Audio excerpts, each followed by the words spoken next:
ఇంకో teacher colour వాడ 145 వార్డుకి వస్తుంది ఇక్కడే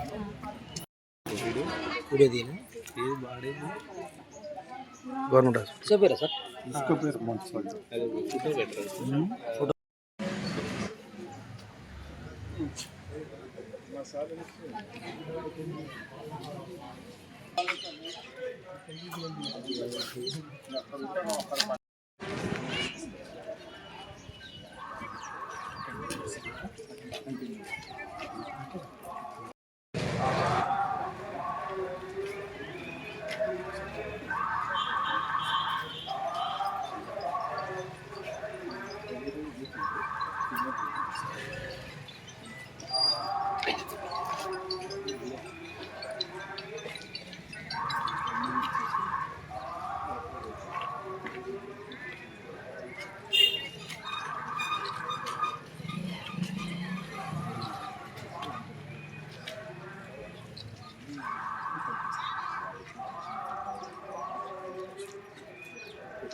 ఇన్ఫాంట్స్ ఉంటే దాన్ని చూస్తున్నాను. సరే సరే ఓకే. ఈరోజు ఉదయం షాబునగర్లో డ్రైనేజీలో 5 నెలల పాపకు ఎవరో వేసిపోయారు. ఈ మున్సిపాలిటీ వాళ్ళు నాలాలు సాఫ్ చేసే కార్యక్రమంలో చూడగా డ్రైనేజ్లో ఆ పాప కనబడ్డది. దానికి వాళ్ళు ఇక్కడ ఉన్న వీధి వాళ్ళకి చెప్పగా పోలీసు వాళ్ళు వచ్చి దీని మీద ఎంక్వైరీ చేస్తానని అన్నీ రాసుకొని పాపని తీసుకొని పోయారు.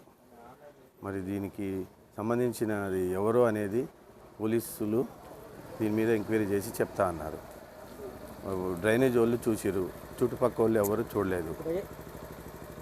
దానికి మీడియా వాళ్ళందరూ వచ్చి సహకరించి ఇట్లా జరగకూడదని మీడియా ముఖంగా అందరూ ఇక్కడ ఉన్న కాలనీ వాళ్ళు అందరూ కోరుకుంటున్నారు. థ్యాంక్స్. నేను 46 వార్డు మెంబర్ని. ఈరోజు ఇక్కడ మన ఉదయం తెల్లవారుజామున మన మున్సిపల్ కార్మికుడు ఒక ఆయన వచ్చి కాలువ సాఫ్ చేయడం వల్ల దానిలో కవర్లో ఒక చిన్న 6 నెలల పాప అందులో పాప ఉన్నది చూస్తే వెంటనే పోలీసులకు ఇన్ఫర్మేషన్ ఇవ్వగానే వాళ్ళు వచ్చి దర్యాప్తు చేస్తున్నారు. పాపను ఆల్రెడీ ఇప్పుడు అక్కడ పంపడం జరిగింది. ఇప్పుడు ఆ పాప మీద మొత్తం పోలీసులు సిఏ గారు మన ఎస్ఐ గారు అంతా దాని గురించి అది ఎవరు పాప అనేది దర్యాప్తు చేయడం, ఇలాంటి సంఘటనలు జరగకుండా కొంచెం ఇలాంటి చూడాలి.